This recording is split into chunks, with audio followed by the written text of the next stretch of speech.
ಅರಮನೆಯಲ್ಲಿ 50 ದಿನವನ್ನ ಧರ್ಮರಾಯನಾಗಿದ್ಬಿಟ್ಟು ಪೂರೈಸಿ ಇದೀಗ ದಾಸರಳ್ಳಿ ಅನ್ನುವಂತಹ ಸಿನಿಮಾ ಮುಖಾಂತರ ಬಿಗ್ ಸ್ಕ್ರೀನ್ಗೆ ಲಗ್ಗೆ ಇಡ್ತಾ ಇದ್ದಾರೆ. ಒಂದು ರೀತಿಯಲ್ಲಿ ನನಗೆ ಇವರೇನ ಕ್ಯಾಡ್ಬರೀಸ್ ಅಂತ ಅನಿಸ್ತು. ಒಂದು ವಿಭಿನ್ನ ಪಾತ್ರದಲ್ಲಿ ಕಾಣಿಸ್ಕೊಳ್ತಾ ಇದ್ದಾರೆ. ಅದೇನು ಪಾತ್ರ, ಸಿನಿಮಾದ ಬಗ್ಗೆ ಹೆಚ್ಚಿನ ಮಾಹಿತಿಯನ್ನ ಅವ್ರನ್ನೇ ಕೇಳ್ತಾ ಹೋಗ್ತೀನಿ. ನಮಸ್ತೆ, ಹೇಗಿದ್ದೀರಾ? ಚೆನ್ನಾಗಿದ್ದೀನಿ, ಸೂಪರ್, ಫಸ್ಟ್ ಕ್ಲಾಸ್. ನನಗೆ ಇಂಟರ್ವ್ಯೂಸ್ ಕೊಟ್ಟು ಕೊಟ್ಟು ಕೊಟ್ಟು ಸ್ವಲ್ಪ ಟೈರ್ಡ್ನೆಸ್ ಕಾಣಿಸ್ತಾ ಇದೆ ನಿಮ್ಮ ಮುಖದಲ್ಲಿ. ಇಲ್ಲ, ಕಂಟಿನ್ಯೂಸ್ ಒಳ್ಳೆ ರೆಸ್ಪಾನ್ಸ್ ಬಂದಿದೆ ಬಿಗ್ ಬಾಸಿಂದ ಬಂದಮೇಲೆ. I think it's been an wonderful journey. ಪ್ರತಿಯೊಬ್ಬರೂ ಇವಾಗ ರೆಕಗ್ನೈಸ್ ಮಾಡೋದು, ಮಾತಾಡೋದಾಗಿರ್ಬೋದು, ಮನೆ ಮಗ ಅಂತ ಮಾತಾಡಿಸ್ತಾ ಇರೋದು, ಆಮೇಲೆ ತುಂಬ ಇಷ್ಟಪಟ್ಟಿದ್ದಾರೆ. ನಾನು ಹೆಂಗಿದ್ದೆ ಫಸ್ಟ್ ಡೇ 55 ಡೇಸ್ ಅದೇ ಥರ ಇದ್ದೆ ಅಂತ ಪ್ರತಿಯೊಬ್ಬರೂ ಹೇಳಿದ್ದಾರೆ. So I think that's one biggest compliment. ನನಗೆಲ್ಲೋ ಒಂದು 50 ದಿನ ಸಿನಿಮಾ ಓಡೋದಷ್ಟೇ ಖುಷಿ ಆಗ್ತಾಯಿದೆ. ಸೊ ಐ ಥಿಂಕ್ ಒಂದು ಗ್ರೇಟ್ ರೆಸ್ಪಾನ್ಸ್ ಆಚೆ ಬಂದಮೇಲೆ, ಬಿಗ್ ಬಾಸಿಂದ ಬಂದಮೇಲೆ. ಅದೇ ನಿಟ್ಟಿನಲ್ಲಿ ದಾಸರಳ್ಳಿ ಸಿನಿಮಾ ರಿಲೀಸಿಗೆ ರೆಡಿ ಆಗ್ತಾಯಿದೆ. ಐ ಥಿಂಕ್ ಫೆಬ್ರವರಿ 22nd ವೀಕಲ್ಲಿ ಪ್ಲ್ಯಾನ್ ಮಾಡ್ತಾರೆ. ಅದ್ರ ಮುಂಚೆ ನನ್ನ cinema 24th January Talwar release ಆಗ್ತಾಯಿದೆ. ಸೊ ದಾಸರಳ್ಳಿ ಬಗ್ಗೆ ಹೇಳ್ಬೇಕಂದ್ರೆ ಉಮೇಶ್ ಸರು ಪ್ರೊಡ್ಯೂಸರು ನನಗೆ ಭಾಳ ಪರಿಚಯವರು.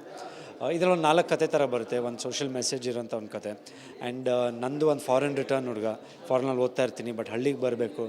ಅಲ್ಲಿ ಏನಾದರೂ ಒಂದು ಘಟನೆ ಆಗಿರುತ್ತೆ. ಸೊ ಅಲ್ಲಿ ಏನಾದರೂ ಒಂದು ಇದಾಗಿದ್ದಾಗ ಒಬ್ಬ ಹುಡುಗ ಯಾವ ಥರ ಇರ್ತಾನೆ ಆ ಹಳ್ಳಿಗೋಸ್ಕರ ಅಂದ್ಬಿಟ್ಟು ಒಂದು ಕತೆ. ಸೊ ಅದರಲ್ಲಿ ಒಂದು ಮಾಸ್ ಆಗಿರ್ಬೋದು, ಒಂದು ಆ್ಯಕ್ಷನ್ ಆಗಿರ್ಬೋದು, ಕುಡಿಯೋದ್ರಿಂದ ಏನೇನಾಗುತ್ತೆ ಅನ್ನೋದಕ್ಕೆ ಒಂದು ಮೆಸೇಜ್ ಓರಿಯೆಂಟೆಡು. ಸೊ ಅದೆಲ್ಲ ಇರುತ್ತೆ ಸಿನಿಮಾಲಿ. ಆ್ಯಂಡ್ ಸೊ ಆ ಪಾತ್ರ ಐ ಥಿಂಕ್ ಒಂದು 4 ಕತೆ ಬರುತ್ತೆ ಅದರಲ್ಲಿ. ಸೊ ಇದರಲ್ಲಿ ಒಂದು ಪ್ರಮುಖ ಪಾತ್ರದಲ್ಲಿ ನಾನು ಮಾಡಿದ್ದೀನಿ. ನಂಗೆ ನಿಜವಾಗ್ಲೂ ಅದರಲ್ಲಿ ನಿಮ್ಮ ಪಾತ್ರ ನೋಡ್ಬಿಟ್ಟು ಸಖತ್ ರಗಡ್ ಲುಕ್ಕಲ್ಲಿ ಒಂಥರ ಮಾಸ್ ಆ್ಯಕ್ಷನ್ ಆ ಥರ ಎಲ್ಲ ನನಗೆ ಇವರೇನ ಧರ್ಮ ಅವರು ಅಂತ ಕ್ವೆಶನ್ ಮಾರ್ಕ್ ಮೂಡ್ತು. ಸೊ ಈ ರೀತಿಯಾದಂತಹ ಸಿನಿಮಾ ಮಾಡಬೇಕು ಅಂತ ಆಲೋಚನೆ ಬಂತ, ಅಥವಾ ಯಾರಾದರೂ ಹೇಳಿದ್ರ, ಅಪ್ಪ ಏನಾದರೂ ಸಜೆಸ್ಟ್ ಮಾಡಿದ್ರೆ ಹೇಗೆ ಅಂತ ಹೇಳ್ಬಿಟ್ಟು ಕತೆ ಹೇಗೆ ಬಂತು? ಇಲ್ಲ, ಮುಂಚೆನೂ ಮಾಡಿದ್ದೀನಿ, ಮಾಸ್ ಸಬ್ಜೆಕ್ಟ್ಸ್ ಎಲ್ಲ ಮಾಡಿದ್ದೀನಿ. ಲೈಕ್ ಚಾಣಾಕ್ಷ ಮಾಡಿದ್ದೀನಿ, ರೀಸೆಂಟಾಗಿ ರಿಲೀಸ್ ಆಗಿದೆ. Next Talwar is out and out mass subject.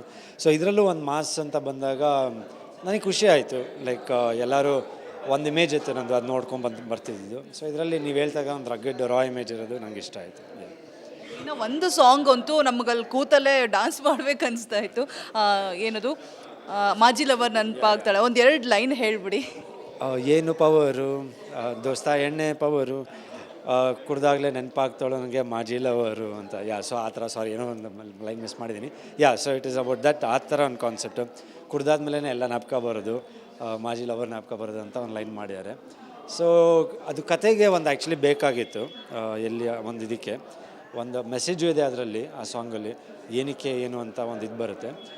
I think that ಒಂದು ಎಣ್ಣೆ ಸಾಂಗ್ ಅಂತ ಹೆಂಗೆ ಫೇಮಸ್ ಆಗುತ್ತೆ, ಐ ಥಿಂಕ್ ಆ ಲೈನಲ್ಲಿ ಈ ಸಾಂಗು ಬರುತ್ತೆ ಅಂತ ನಂಗೆ ಒಂದು ಇದಿದೆ. I have that hopes that ಈ ಸಾಂಗು ಆ ಥರ ಹಿಟ್ ಆಗುತ್ತೆ ಅಂತ.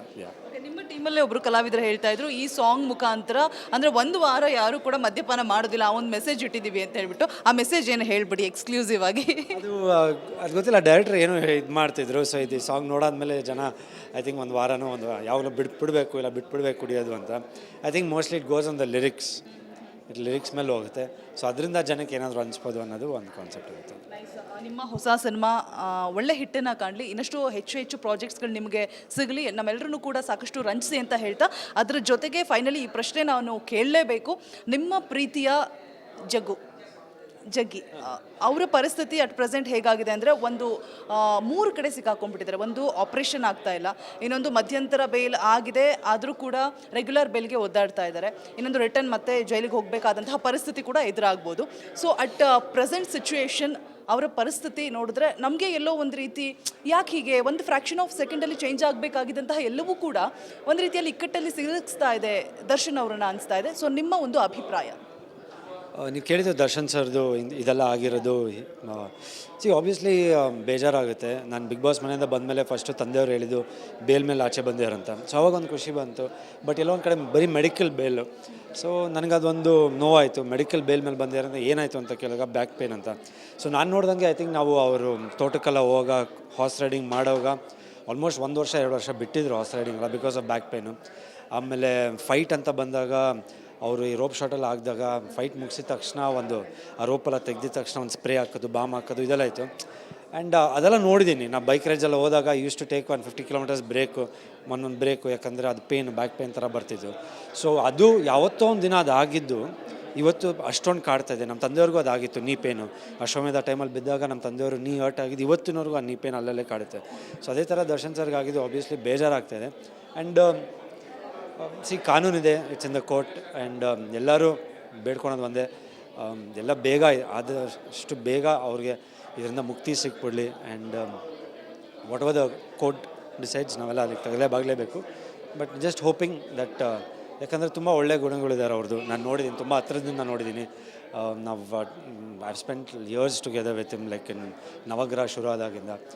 ಸೊ ಐ ಥಿಂಕ್ ಅದೆಲ್ಲ ಸ್ವಲ್ಪ ಓವರ್ ಶ್ಯಾಡೋ ಆಗ್ಬಿಡೈತೆ. ಅವ್ರು ಒಳ್ಳೆಯದೆಲ್ಲ ಎಲ್ಲೋ ಒಂದು ಕಡೆ ಪಕ್ಕ ಬರೀ ಇದು ಮಾತ್ರ ತುಂಬ ಹೈಲೈಟ್ ಆಗ್ಬಿಡೈತೆ, ಕಾಣ್ತಾ ಇದೆ. ಸೊ ಅದೊಂದು ಬೇಜಾರು, ಯಾಕಂದರೆ ಅವ್ರು ಮಾಡಿದ್ದು ಒಳ್ಳೆಯದು ಎಲ್ಲೂ ಆಚೆ ಬಂದಿಲ್ಲ ಜಾಸ್ತಿ. ಯಾಕಂದ್ರೆ ನಾನು ಕಣ್ಣಾರೆ ನೋಡಿದ್ದೀನಿ, ಅವ್ರ ಅಭಿಮಾನಿಗಳು ಗೊತ್ತು, ಆಮೇಲೆ ಹಲವಾರು ಯಾರ್ಯಾರು ಸಹಾಯ ಪಡ್ಕೊಂಡಿದ್ದಾರೆ ಅವ್ರಿಗೆ ಗೊತ್ತು. ಸೊ ಐ ಓನ್ಲಿ ವಿಶ್ ಇದರಿಂದ ಅವ್ರು ಬೇಗ ಆಚೆ ಬರಲಿ ಅಂತ ನಾನು ಬೇಡ್ಕೊತೀನಿ. ಇನ್ ಕೇಸ್ ಅವರು ಆಚೆ ಇದ್ದಿದ್ರೆ, ಎಲ್ಲವೂ ಕೂಡ ಚೆನ್ನಾಗಿದ್ದಿದ್ರೆ ನಿಮ್ಮ ಈ ಸಿನಿಮಾಗೆ ಎಷ್ಟು ಸಪೋರ್ಟಿವ್ ಆಗಿರ್ತಾ ಇದ್ರು? ಅವರು ಐ ಥಿಂಕ್ ನವಗ್ರಹ ಫಸ್ಟ್ ಸಿನಿಮಾಯಿಂದ ಹಿಡಿದು ಅವ್ರ ಬ್ಯಾನರಲ್ಲೇ ಕೆಲಸ ಮಾಡಿದ್ದು. ಅವ್ರು ಕೊಟ್ಟಿರೋ ಒಂದು ಸಿನಿಮಾ ಕಣ್ಕಣಸಲ್ಲಿಗೆ ಒಂದು ನವಗ್ರಹ ಅಂತ ಒಂದು ಟೈಟ್ಲ್ ಒಂದು ಬಿಡಿದು ನನಗೆ ಕ್ಯಾಡ್ಬರೀಸ್ ಅಂತ ಕೊಟ್ಟಿದ್ದು. ಐ ಥಿಂಕ್ ಇವತ್ತಿನವರೆಗೂ ಒಂದು ಕಾಪಾಡ್ಕೊಂಬಂದೈತೆ. ಆ್ಯಂಡ್ ಸುಮಾರು ಹಲವಾರು ಸಿನಿಮಾಗೆ ನನಗೆ ಬಂದು ಆಡಿಯೋ ಲಾಂಚಿಗೆ ಬಂದಿದ್ದಾರೆ, ಗೆಸ್ಟ್ ಅಪಿಯರೆನ್ಸ್ ಮಾಡಿಕೊಟ್ಟಿದ್ದಾರೆ, ಕ್ಲ್ಯಾಪ್ ಮಾಡಿದ್ದಾರೆ, ಸಿನಿಮಾ ಸ್ವಿಚ್ ಆನ್ ಮಾಡಿದ್ದಾರೆ ಕ್ಯಾಮ್ರಾ. ಐ ಥಿಂಕ್ ಆಲ್ಮೋಸ್ಟ್ ಸುಮಾರು ಪಿಕ್ಚರ್ಗೆ I think he's come and is supported. So ಅದನ್ನು ನಾನು ಯಾವತ್ತೂ ಮರೆಯೋಕ್ಕಲ್ಲ. ಆ್ಯಂಡ್ ಇವತ್ತು ಆಬ್ವಿಯಸ್ಲಿ ಅವ್ರು ಇದ್ದಿದ್ರೆ, ಇಲ್ಲಿದ್ದಿದ್ರೆ ಡೆಫಿನೆಟ್ಲಿ ಅವ್ರು ಸ್ಪಂದಿಸ್ತಿದ್ರು, ಯಾವುದೋ ಒಂದು ರೀತಿಯಲ್ಲಿ 100% ಸ್ಪಂದಿಸ್ತಿದ್ರು.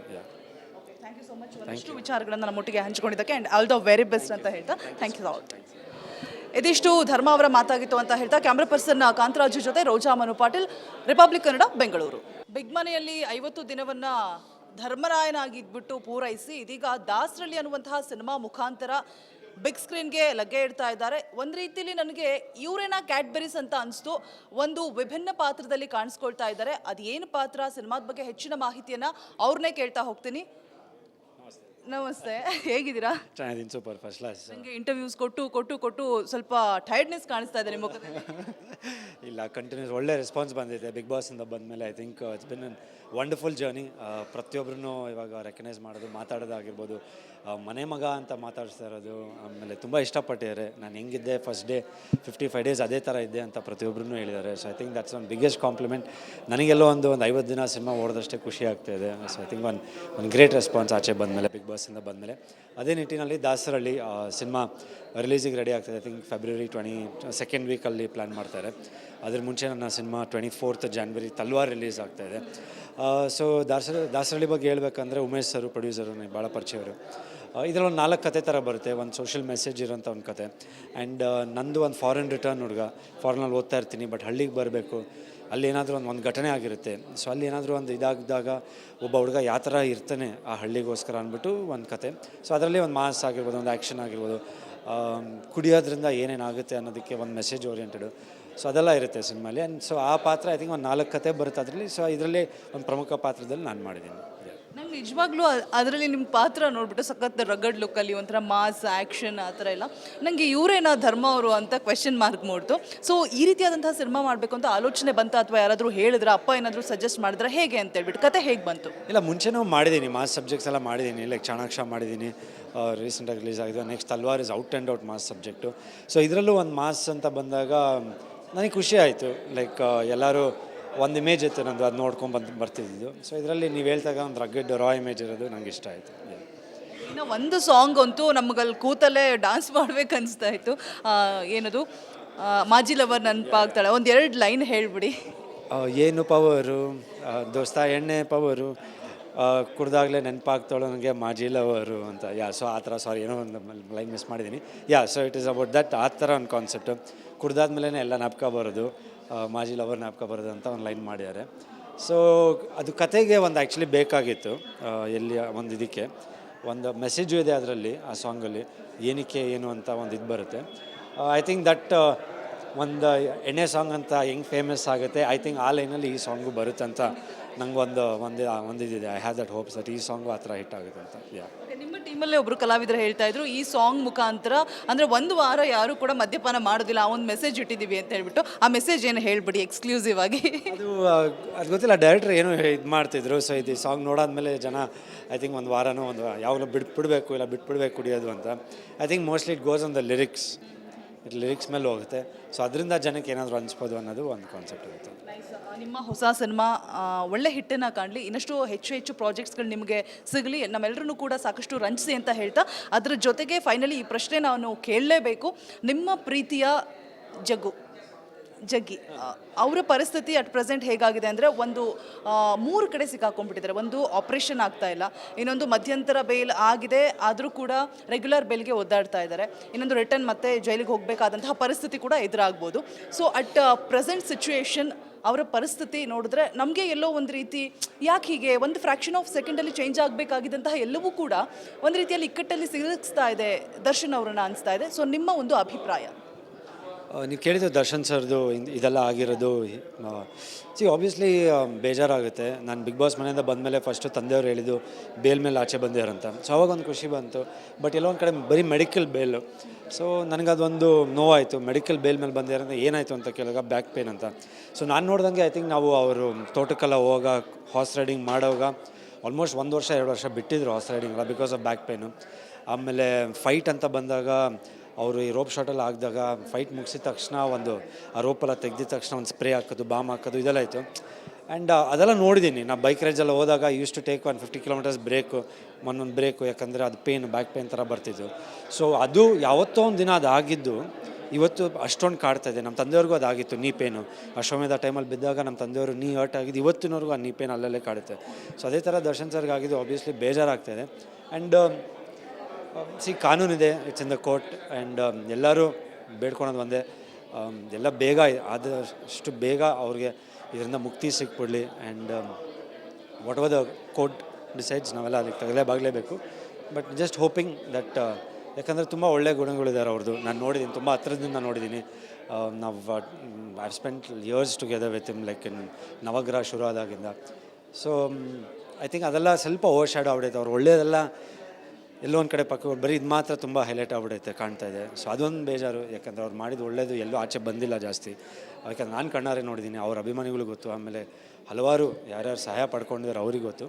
ಸೊ ಐ ಓನ್ಲಿ ವಿಶ್ ಇದರಿಂದ ಅವ್ರು ಬೇಗ ಆಚೆ ಬರಲಿ ಅಂತ ನಾನು ಬೇಡ್ಕೊತೀನಿ. ಇನ್ ಕೇಸ್ ಅವರು ಆಚೆ ಇದ್ದಿದ್ರೆ, ಎಲ್ಲವೂ ಕೂಡ ಚೆನ್ನಾಗಿದ್ದಿದ್ರೆ ನಿಮ್ಮ ಈ ಸಿನಿಮಾಗೆ ಎಷ್ಟು ಸಪೋರ್ಟಿವ್ ಆಗಿರ್ತಾ ಇದ್ರು? ಅವರು ಐ ಥಿಂಕ್ ನವಗ್ರಹ ಫಸ್ಟ್ ಸಿನಿಮಾಯಿಂದ ಹಿಡಿದು ಅವ್ರ ಬ್ಯಾನರಲ್ಲೇ ಕೆಲಸ ಮಾಡಿದ್ದು. ಅವ್ರು ಕೊಟ್ಟಿರೋ ಒಂದು ಸಿನಿಮಾ ಕಣ್ಕಾಣಿಸಲಿಗೆ ಒಂದು ನವಗ್ರಹ ಅಂತ ಒಂದು ಟೈಟ್ಲ್ ಒಂದು ಬಿಡಿದು ನನಗೆ ಕ್ಯಾಡ್ಬರೀಸ್ ಅಂತ ಕೊಟ್ಟಿದ್ದು.